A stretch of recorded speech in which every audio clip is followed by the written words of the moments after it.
Graças e paz, então, tudo bem com vocês? De coração, eu espero que sim. Agora, vamos para o nosso quadro de pregações. É uma mensagem um pouco, né, de minutagem a mais do que normalmente a gente faz no quadro de breves reflexões. Mas não se preocupe, você que já está, já acompanha o nosso canal, sabe que eu sempre procuro não me estender, né, mas sempre também de forma objetiva, porque o evangelho é assim.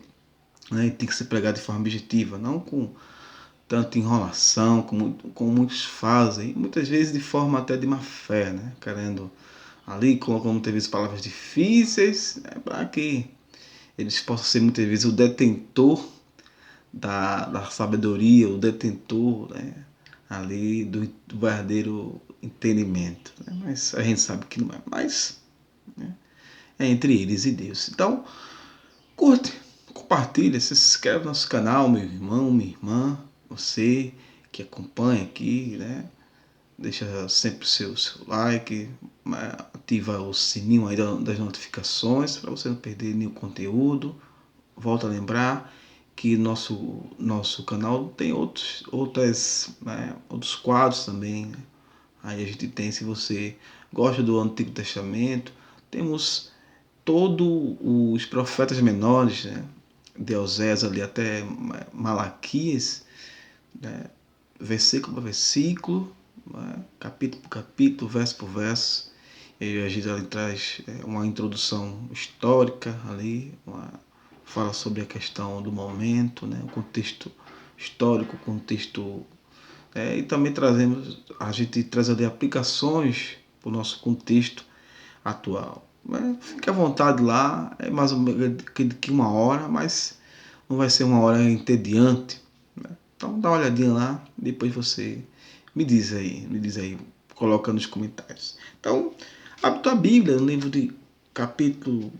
de Atos, né? Atos dos Apóstolos, no capítulo 4, versículo 13.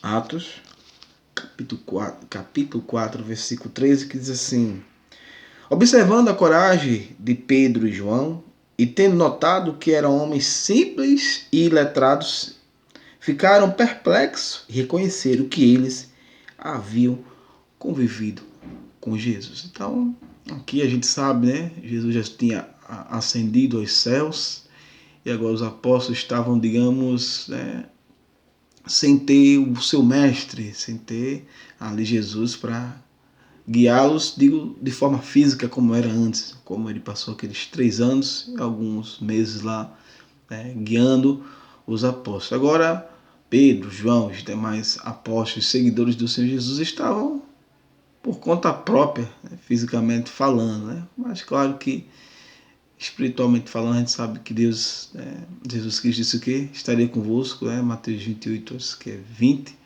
diz que estaria convosco até a consumação dos séculos. Então, espiritualmente ali, Jesus estava sempre com eles, até porque Jesus enviou, né, através por meio do seu Pai, o Espírito Santo. E depois que Pedro e João foram presos aqui, né, pelos fariseus, e eles mandaram que eles não pregassem mais, né, sobre, né, naquela época era chamado o caminho, depois mais na frente que foi ser chamado cristão, depois foi ser chamado, o evangelho, ou as boas novas, que significa isso.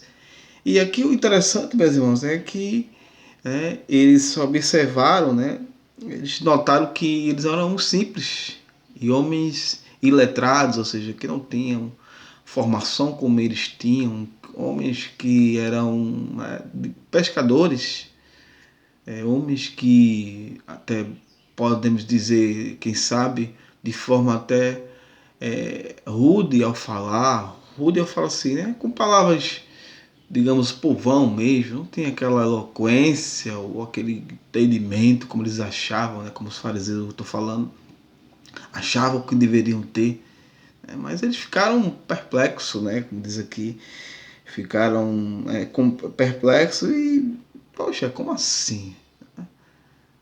Como é que esses homens, esses pescadores iam aí?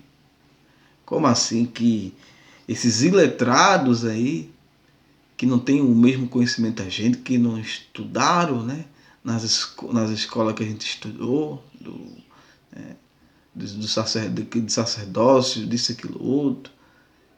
Estão pregando dessa forma, estão falando com tanta eloquência, com tanta, né, posso dizer assim, eficácia, né, que as pessoas estavam se convertendo, que as pessoas estavam aderindo o caminho através da pregação daqueles iletrados, através da pregação, né, e também do testemunho de vida daqueles ali que eram simples, não tinham posses, não tinham nada de dizer, aquele é fulano, que tem isso, aquilo, outro. Aquele é Beltrano, filho de fulano, que é dono não sei do que. Não, eram pessoas simples, pessoas, né? Pedro e João, como eu, como você, como qualquer outro, que sai para trabalhar, cumpre lá seu expediente de trabalho, depois volta para sua família, ou vai estudar, sei lá, fazer um curso, algo, não sei. Ou seja, pessoas simples. E eles ficaram, né, ali perplexos, né? Não podiam contra aquilo que eles estavam pregando. Era a sabedoria que eles sabiam dentro do seu coração que não vinham deles mesmos. Até porque eles eram iletrados como eles mesmos. A gente mesmo vê aqui o relato de Lucas, aqui em Atos dos Apóstolos, relatando que eles falaram que eles eram letrados, simples.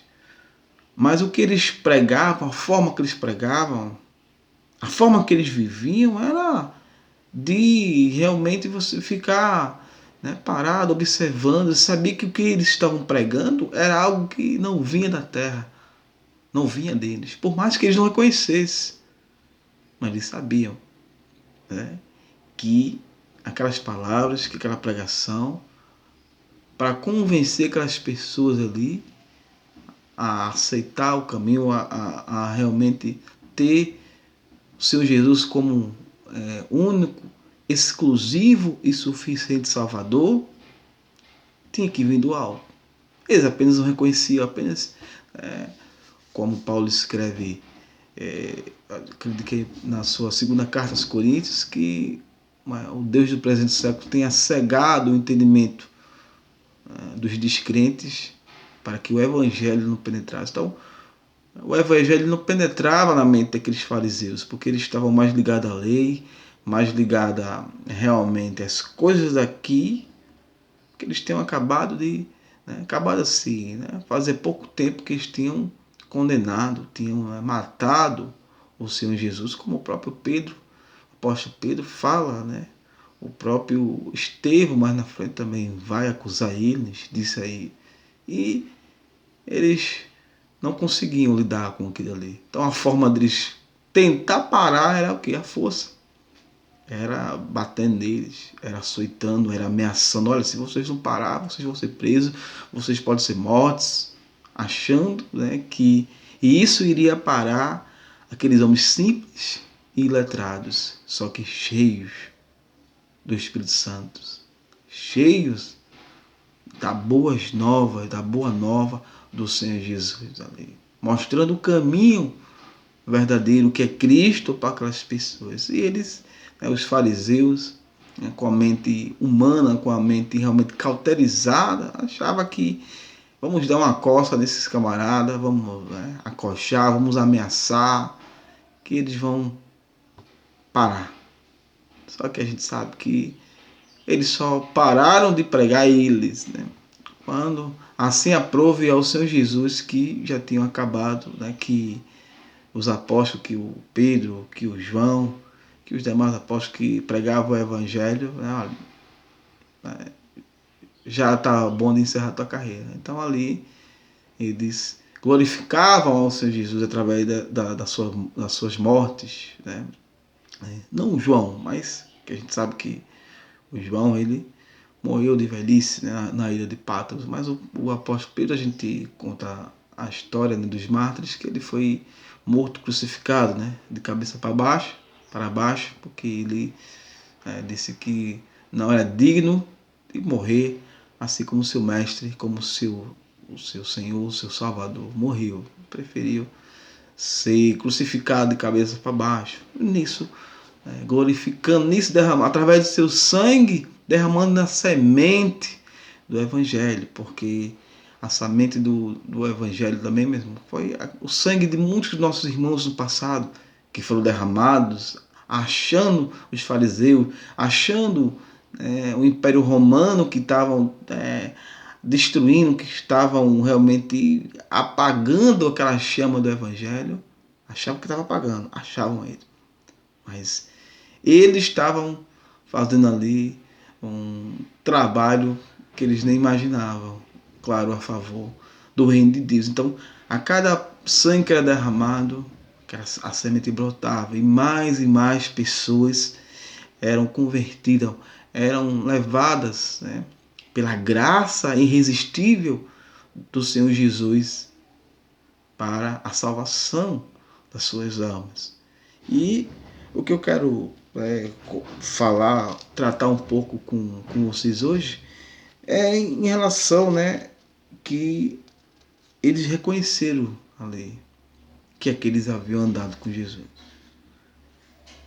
Porque a forma, o jeito de pregar, a autoridade no pregar, esses camaradas aprenderam com alguém que a gente matou agora há pouco. Como a gente vê na parte B do versículo, diz que eles reconheceram que eles haviam convivido com Jesus. E não reconheceram porque simplesmente eles passaram, mas reconheceram porque a forma de pregar, a forma de viver, a forma objetiva de pregar o Evangelho, isso aí só vem de uma pessoa, só vem de Jesus. Aquele que a gente, agora há pouco, silenciou, achando que tinha sido silenciado, achando, mas não sabia de que eles estavam ali cumprindo, estavam se cumprindo as Escrituras, se cumprindo a promessa da salvação, que era através do sacrifício de Jesus pelo pecado do mundo, e que através daquele sacrifício muitos ali seriam salvos. E o que eu quero tratar aqui, meu irmão, é justamente essa palavrinha aqui quando fala: e eles reconheceram que aqueles haviam convivido com o Senhor Jesus. Meu irmão, minha irmã, uma das nossas grandes lutas, nós que temos uma aliança com o Senhor Jesus, é ser reconhecido como um verdadeiro cristão, uma verdadeira cristã. Porque o mundo em si, as coisas em si, hoje, um mundo que cada vez mais, muitas igrejas secularizadas, cada vez mais a gente vê igrejas aderindo a coisas do mundo, quando a Bíblia, como o apóstolo Paulo fala o quê? Em Romanos 12, não vos amoldeis a esse século, mas transformai pela renovação do vosso entendimento, ou seja, pela renovação do novo homem, da nova mulher de Deus, que há dentro de nós, que através da obra de regeneração do Espírito Santo a gente tem. Então hoje a gente tem um novo entendimento, como o apóstolo Paulo fala em Coríntios, temos a mente de Cristo, temos o Espírito Santo que nos dá um novo entendimento. E é através desse novo entendimento que a gente vai realmente saber lidar com o dia a dia. É através do Espírito Santo que a gente vai realmente ser reconhecido como um filho, uma filha de Deus. Porque, meu irmão, minha irmã, ser filho de Deus não quer dizer porque se você faz parte de uma denominação, vai para os cultos aos domingos, os cultos durante a semana, você faz parte de alguma ação social dentro dessa igreja, porque você dizima, oferta. Isso não quer dizer que você é um filho ou uma filha de Deus. O que vai dizer é aquilo que os fariseus perceberam, reconheceram e ficaram perplexos diante de Pedro e João. Mesmo sendo iletrados, mesmo sendo simples, mas ainda assim eles viviam o Evangelho. Eles viam o próprio Jesus, eles reconheceram que ali realmente, para agir da forma que eles agiram, só tendo vivido com Jesus. E nós, será que podemos ter essa... as pessoas podem reconhecer que a gente realmente é filho de Deus, que a gente realmente segue o caminho do Senhor Jesus? Será que as nossas ações nos levam as pessoas a crer que somos filhos de Deus, que somos servos de Cristo? Ou as nossas ações é como muitos aí, ditos cristãos, que são enganadores, fraudulentos, checheiros, mal pagadores, adúlteros. Quando tem o seu comércio, as pessoas não querem fazer negócio ali. No seu trabalho tá misturado, ninguém sabe. Só sabe que ele é crente porque ele abre a boca para dizer que é crente. Porque o verdadeiro cristão não precisa nem abrir a boca, meu irmão, minha irmã. Através das suas atitudes, através da pregação do seu silêncio também, podemos colocar assim, as pessoas reconhecem. Poxa, ali o irmão fulano realmente é crente, como normalmente nos tratam assim, é crente. Olha, ele é um servo realmente de Deus. Vamos parar essa conversa aqui, vamos depois a gente vê esse vídeo aqui, porque tá chegando o irmão fulano, tá chegando a irmã fulana. Será que a gente tá assim? Se você tiver assim, se eu tiver assim, amém, meu irmão? Realmente você está como Pedro e João, sendo reconhecido como servo de Cristo, como filho de Deus. Mas o que a gente vê por aí é diferente. A gente vê muitas vezes uma mistura. Até nas igrejas, muitas denominações, meu irmão, minha irmã, a gente não sabe mais se realmente é uma igreja, se ele está pregando o verdadeiro evangelho ou o que é. São igrejas muitas vezes aderindo a coisas do mundo, se moldando esse evangelho, se moldando as coisas do mundo, ao mundo, sendo amigo do mundo. Para quê? Dizendo que não, vamos fazer isso aqui, que é para poder atrair mais pessoas, é para poder, principalmente os jovens, fazer parte da igreja, que é assim, muitos anos atrás, que praticamente se doava cargos ali para segurar os jovens. Quem sabia tocar algum instrumento, cantar, bota logo ele no louvor, para não largar, para não ir embora. Ou seja, muitos pastores, muitos líderes preocupados com o número de pessoas na igreja. Claro que por trás tem isso aqui, né, meu irmão? Também dinheiro, também o ego, o status, tem uma igreja cheia. Mas a igreja não é cheia, a igreja está inchada, está inflada. Porque convertidos ali não tem ninguém. Ou um ou outro, se tiver. Mas uma denominação, a igreja que realmente o poder de Deus está ali, que realmente a gente vê exemplos de servos de Cristo, de pequenos cristos, de cristãos, de pequenos cristos. É aquela pessoa, é aquela igreja onde ela não precisa dizer que é. As atitudes, o linguajar, isso também influencia, meu irmão. Porque a gente vê muitos crentes aí que parece que não se converteu, parece que não mudou nada. A boca é suja, é palavrões, com piadas ainda, de duplo sentido. Tá envolvido nas redes sociais, muitas vezes postando fotos com roupas indecentes, postando fotos em lugares que você fica duvidoso se aquele irmão, se aquela irmã realmente é crente. A gente, volta e meia, a gente olha aí e vê, poxa, essa fulana aqui é crente com essa roupa, tirando essas fotos aqui, esse fulano aqui. As pessoas assim, esse daí é crente que nada.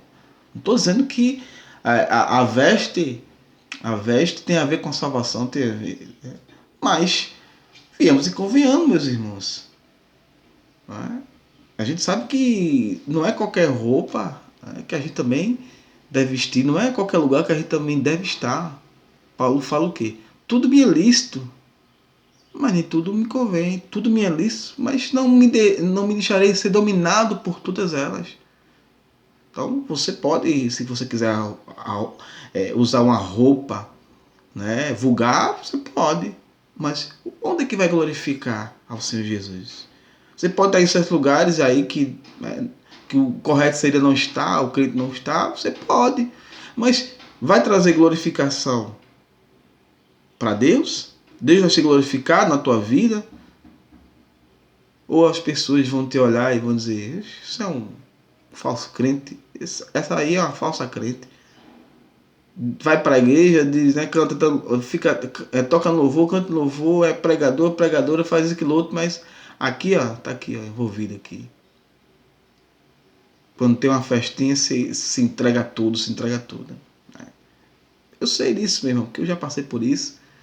Né? Quando realmente eu só fazia parte da igreja, eu estava dentro da igreja, mas distante de Deus, onde eu até dirigia culto, né? Trazia pregações, fazia parte do louvor, parte de outros grupos lá, mas a minha vida realmente não tinha nada de cristão fora da igreja. Eu era um excelente cristão na igreja. E existem excelentes crentes dentro da igreja. Que você diz, esse irmão é uma benção, olha só. Olha a pregação dela, olha a pregação dele, olha o louvor, olha como ele toca, olha como ela toca. Olha a ação social, ela tá aqui firme. Mas quando apagam as luzes, ele muda, ela muda. Não é assim? Você não conhece muita gente assim? Ou até como eu fui, você também pode ser que tenha sido? Então eu estou falando por causa própria, por experiência própria, meu irmão. Sobre essa questão do testemunho fora, que é o mais importante. Então, não adianta só apenas ser crente dentro da igreja. Isso é fácil, meu irmão. É fácil ser dentro da igreja. Mas fora é a parte mais difícil. Nosso trabalho árduo de realmente as pessoas reconhecer que somos filhos, filhas de Deus, somos servos de Cristo, é lá fora. É o nosso trabalho. É o nosso dia a dia. É com as nossas atitudes é que vão realmente gritar que a gente serve a Cristo. E quando a gente realmente se dispõe, se entrega ao Espírito Santo para que ele guie nosso caminho, a gente entra aqui, a gente também é reconhecido como Pedro e João foram reconhecidos, que eles realmente estavam, né? Tinham andado com o Senhor Jesus, tinham vivido ao lado do Senhor Jesus. Então, meu irmão, cuidado com o que você está falando, com o que você está assistindo, com o que você está postando, a forma que você está vivendo fora da igreja. Não estou falando dentro da igreja, fora da igreja. Cuidado, meu irmão. Cuidado para a gente não fazer parte de um mesmo saco de crentes, de falsos crentes. Porque temos um grande alerta do Senhor Jesus que muitos naqueles dias vão dizer: Senhor, eu curei em teu nome. Eu salvei em teu nome, eu fiz isso, aquilo, outro. E o que é que o Senhor Jesus vai responder? Apartai-vos de mim. Vós que praticais iniquidade. Então, cuidado. Vamos ter cuidado. Vamos realmente buscar ser guiado por essa palavra. Buscar realmente viver o Evangelho. Viver, não só pregar, não só cantar, não só tocar. Volto a repetir. Fazer obra social, evangelizar. Qualquer coisa que tem dentro da igreja. Né? Isso aí não quer dizer nada. Né? Porque eu conheço muita gente, eu fui assim também, fazia muita coisa da igreja, quem me olhava dizia assim, isso é um homem de Deus. Mas não era, porque lá fora, quando se apagava as luzes, eu realmente mostrava quem eu era, uma pessoa que não era convertida, uma pessoa que era guiada pelo inimigo. Mas graças ao Senhor Jesus que ele abriu meus olhos, me alcançou e eu tive uma conversão genuína. dia após dia o Espírito Santo vem, né, com a sua obra, regenerando a minha vida. E eu creio que é assim também com você. Por isso, meu irmão, minha irmã, né, procure praticar a palavra de Deus no seu dia a dia. Não se preocupe em estar pregando, em estar falando sempre. Não, meu irmão. Se preocupe, em primeiro lugar, em viver essa palavra. Em vivê-la. E Deus vai nos dar a oportunidade da gente dividir com alguém. Amém, meu irmão, minha irmã? Espero que você tenha entendido. Espero que você realmente receba, seja uma boa terra, porque é só na boa terra que o evangelho frutifica, não é verdade? E que você seja aí reconhecido como verdadeiro cristão, principalmente fora da igreja, no seu trabalho, na sua casa, na sua faculdade, na sua escola, no seu curso, em qualquer lugar. Quer comais, quer bebais, qualquer coisa que a gente fizer, escreveu o apóstolo Paulo, 2 Coríntios 10, 31. Fazemos isso para a glória do Senhor. Fica na paz, que eu, sejamos cada vez reconhecidos lá fora, principalmente, como filhos e filhas de Deus.